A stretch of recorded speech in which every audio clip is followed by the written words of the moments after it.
hard work and the activism and the continual support that the folks here who are out tonight create for society, because without your work and without your effort and without the work and effort of your friends and your families and your coworkers and everybody you talk to, none of this would be changing. So we are changing the norms of society, and I really want to applaud you all for everything you're doing and for being out to make these changes possible. So first, thank you for coming out. Bob and Gwen Clark-Reed, I'm sure you're going to speak. Our state representative from District 92, which covers a portion of Wilton Manors, is Gwen Clark-Reed is here as well. So without further ado, and without a whole lot of more personal experience, let me do my official duties as Gary Resnick, Mayor of the City of Wilton Manors. Whereas gay teen suicide has become an epidemic in the United States, and whereas in just the past few weeks, gay teens Billy Lucas, age 15, Cody Barker, age 15, Seth Walsh, age 13, Tyler Clementi, age 18, Asher Brown, age 13, Harrison Chase Brown, age 15, Raymond Chase, age 19, Felix Sacco, age 17, Caleb Nolt, age 14, and Alec Henriksen, age 18, took their lives after enduring what must have seemed never-ending bullying, harassment, frustration, and turmoil that faced them every day. And whereas we as a community made up of business owners, neighbors, parents, peers, whether we are gay, lesbian, bisexual, transgender, or not, must come together to educate and enlighten our youth, their parents, and others to stop the fatal anti-gay bullying and harassment in our schools and society as a whole. And whereas the community of Wilton Manors is a positive reflection of what the future can hold for our youth, a community of tolerance, unity, and acceptance, and members of our community can and should serve as positive role models for LGBT teenagers. And whereas by displaying our acceptance through such events as these, it is hoped that this devastating epidemic will become a thing of the past. And whereas Fort Worth City Commissioner Joel Burns said it best, attitudes of society will change, please live long enough to see it. And whereas Spirit Day, created by teenager Brittany McMillan earlier this month, has inspired millions of Americans to pledge to wear the color purple on Wednesday, October 20th, 2010, and whereas the City of Wilton Manors is honored to have the Gay Teen Suicide Candlelight Vigil here in our city, as we mourn the teens who have taken their lives and urge all our community to honor them on this day. Now therefore, I, Gary Resnick, Mayor of the City of Wilton Manors, Florida, do hereby proclaim Wednesday, October 20th, 2010, as National Spirit Day in the City of Wilton Manors to support our gay, lesbian, bisexual, and transgender youth.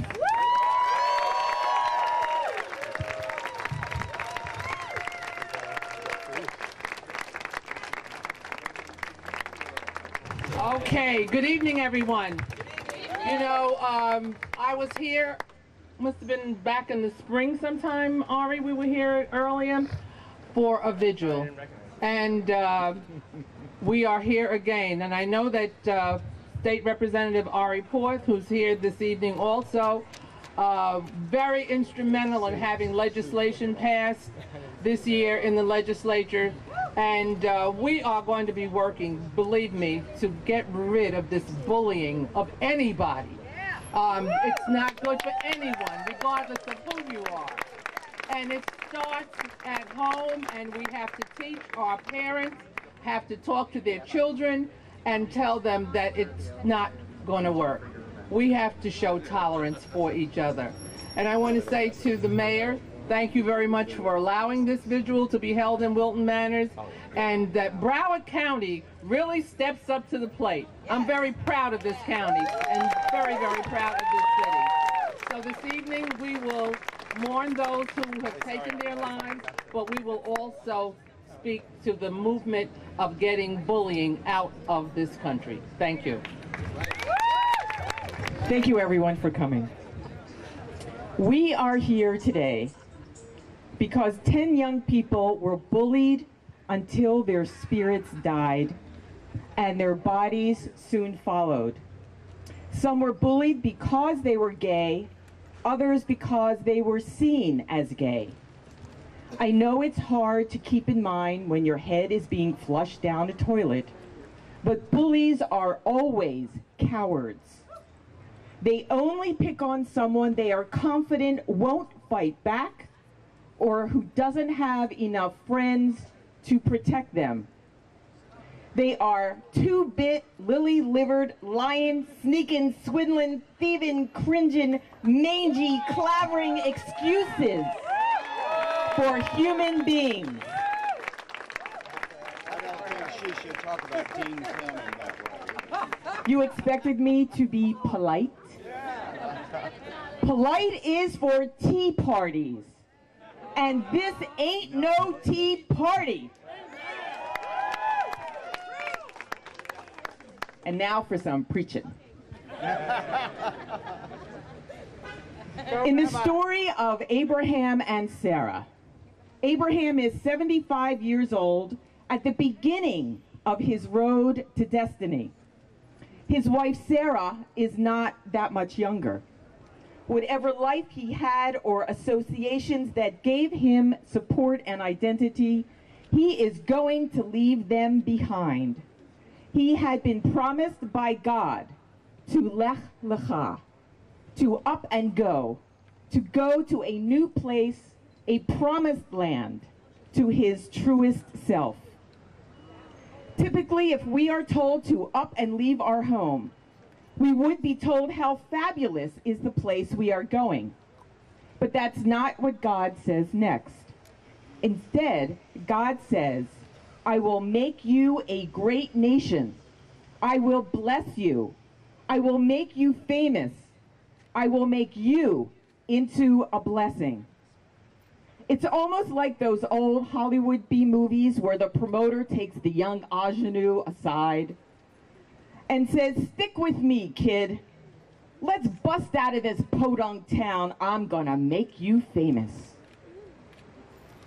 So Abraham and Sarah go off along with his nephew Lot and all of their household goods. Here is where their adventure begins.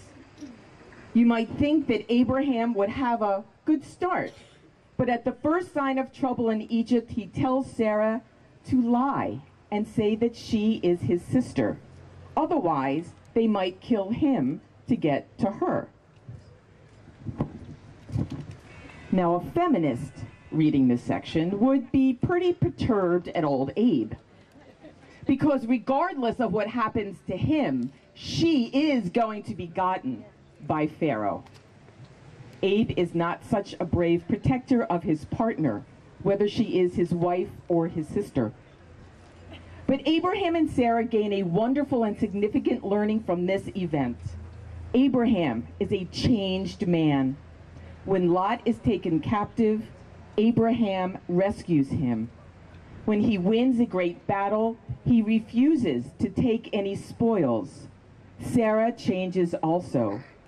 Silently acquiescing to all of her husband's decisions, she finally opens her mouth when it comes to having children, speaking up and telling Abraham just how it's gonna be. Now it's his turn to remain silent as God instructs him to listen to the voice of your wife. As LGBTQ people, this is an extraordinary story. How many of us at the beginning of our journey did not know where we were going? How many of us had the confidence that leaving our home would ultimately lead us to our truest selves? How many of us believed that we could be a blessing to anyone, or that as a result of our travels, generations would come through us? How many of us were drawn into the depths of a Sodom or Gomorrah, never believing that anyone would come to our rescue? How many of us were the first in our family to identify as LGBT or Q and saw ourselves as trailblazers, as seekers of a promised land on a holy mission? Like Abraham, we needed to cut off a piece of ourselves we never thought we'd have to sacrifice. But that's the truth of life. In order to become the blessing we know we are, We need to give up a marker that is not or no longer an accurate sign of who we have become. May all of us be like Abraham and Sarah, taking the hands of each other, giving strength to each other for the countless trials we must all endure in order to reach our own promised land. May we all be blessed. Well, good evening, everybody, and I can't thank you enough for being here. That bass is shaking me. I have a message. I have a message from the Vice Mayor of the City of Oakland Park, where we happen to be housed. She wanted to say thank you for calling me and inviting me to be a speaker at this memorial. She would love to be here, but unfortunately she's involved in a commission meeting this evening and could not, doing her job and getting paid for it. Could you speak during the memorial on my behalf and let them know that I will be part of our legislative package to accomplish the following? I will ask our state, our federal elected officials, for support to pass the Student Non-Discrimination Act and the Safe Schools Improvement Act. As a leader, I cannot stand by while teen discrimination based on sexual orientation or gender identity exists in schools. A simple bullying law needs to be in place in some schools, and that's just not enough. I will do my part, and I assure you that you have my full support. So we thank the Vice Mayor of Oakland Park. What I would like to do, sorry Bob, did I do that in your ear? I tend to be loud. First off, I want to talk about an incredible person. Of course, our heroes. You look at these faces, to think that they could not be here to celebrate the kinds of lives that we celebrate today. Look at our community. Look at the life we have. The promise that we still have, and they won't see it. They'll never have the opportunity to experience because other people got in the way and told them that their life was not important, that they didn't have the right to live, and they should not have the right to live, and they believed it, and they did not see the day that we're seeing today. So our hearts go out to them, and I want to make sure that we thank people like Scott Hall, who dedicates his life to doing this for people who've left us. We love you, Scott. We absolutely love you. So I'm going to finish very quickly, because there's a lot to go on. I am blessed. I am married to a gay man for 26 years. As a former Canadian, I am legally married. And when I leave this country and go to every other developed nation in the world, I do not have to take off my ring or apologize for my sexuality. We'll get there someday. We will get there someday. And, you know, I can't help but think that, yes, we have come, as the mayor so eloquently put it, so far, but we got a long way to go. We have an absolute long way to go. I have 2 sons. I was married because of social pressures. The good part is I fathered 2 beautiful sons, and my youngest son fathered my grandson. I'm a gay man with children and grandchildren. These people, these young people who took their lives, will not see that. Will not. So remember this. These 2 words. Let's talk. When my son was 14 and he approached me and was having a problem with somebody who was bullying him, I said, let's talk. And we did. And I found out what the problem was. And I got to the person who was bullying him. It was an adult.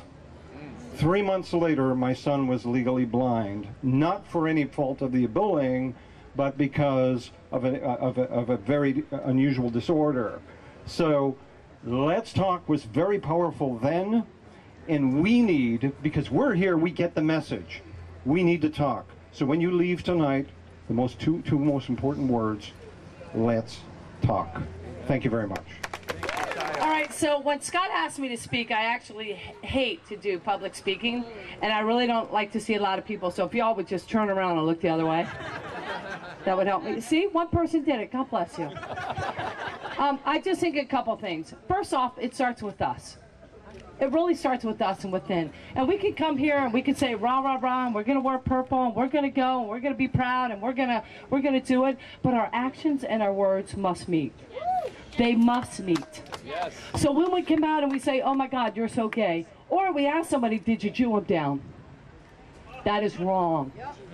That is sending out a message to people that it's okay to have stereotypes and have negativity. And we have it inside of our society every day. We have to look at each other and we have to police each other. It is not okay. It is not okay to look at somebody and say, oh my God, you're so gay. I don't, and I love this word, I don't know what the fuck that means. I don't know what that means. We have to look at each other and we have to help each other out. And also we have to have better parenting and better mentoring. People beside you that are bullying, step up, say something. Be proud, say something. And it's not just gay bullying, it's all around bullying. We have to step up and we have to say something. We have to be mentors to our young. We are not going to change anything unless we change our young. And I'm passionate about that. We have to change our young. The bullying, the people doing the bullying are just as insecure and just as sad and just as hurting as the people who are being bullied.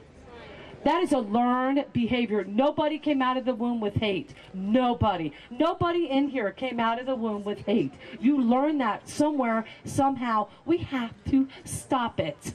We have to stop it. And it stops now with us. And it's not wearing purple. I don't want to be here. And I don't want to be wearing purple. Not that I'm not proud to be here. I'm extremely proud to be here. And I'm a little sad to be here.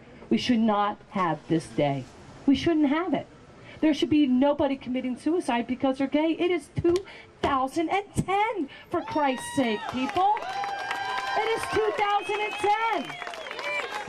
And the politicians.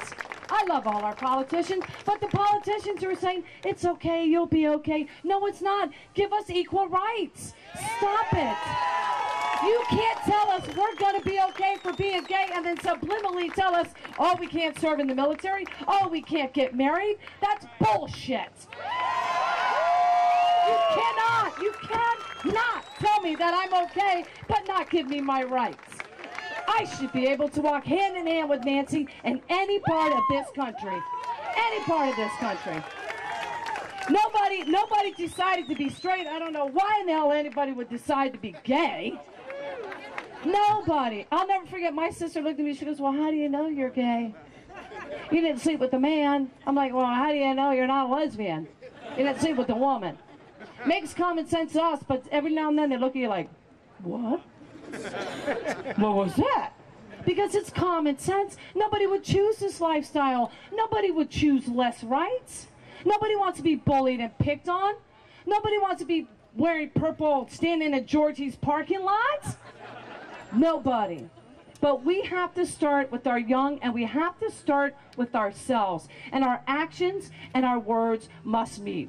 Actions express priorities. You have to get out and vote. You have to hold your elected officials accountable. You cannot just let one day be okay. You have to every single day be vigilant. Be vigilant. MLK did not make civil rights happen because he got up on a soapbox and made a speech. It was focused and it was vigilant and it was every day. Civil rights is our baby. We need to nurture it. We need to give it love. We need to watch it grow. It is our baby. It is in our hands. And we have to rise up. We have to. There's no other time. Kids are committing suicide. That's ridiculous. Ridiculous. We have to hold people accountable, starting with ourselves, starting with our neighbors, starting with our parents, starting with our friends, and starting with our politicians. Hold them accountable. Put your feet to the fire, put your neighbors' feet to the fire, put your politicians' feet to the fire, and put everybody you know's feet to the fire. Hold them accountable, and we should not be here next year.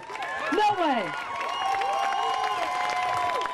Thank you. I wasn't real excited about following Carol, so I was going to pass, but I did want to take a minute to welcome you all here, and on behalf of the Dolphin Democrats and a number of other capacities. What Carol touched on, I want to emphasize. 25 years ago, 30 years ago, I never imagined that I would have held public office and be here today running for public office as the first out lesbian who will ever be elected in Wilton Manors. That is powerful. But what we have to do, our political responsibility, the contract I need each of you to make with me tonight, is to go home and do your research. Those of you who have not voted, there are plenty of opportunities to look at suggestions from the Dolphin Democrats, endorsements from Equality Florida PAC, which I have received, both the Dolphin Democrats and Equality Florida. Look at the recommendations. If you don't feel comfortable with the recommendations, look up the person or call them or go to their website and find out about them. Find out their values. Find out if they have been to every single one of these events and don't want to come to any more. Support your Wilton Manors candidates and the current mayor and others who have been here by you every single year. Every year. Go home, do your research, and remember, there's a large group of people here in Wilton Manors that still aren't where we need them to be. Reach out, speak to them, let's talk, and let's bring everybody on board so Wilton Manors will become the most wonderful, safe city in the entire United States and then in the entire world. Thank you for being here.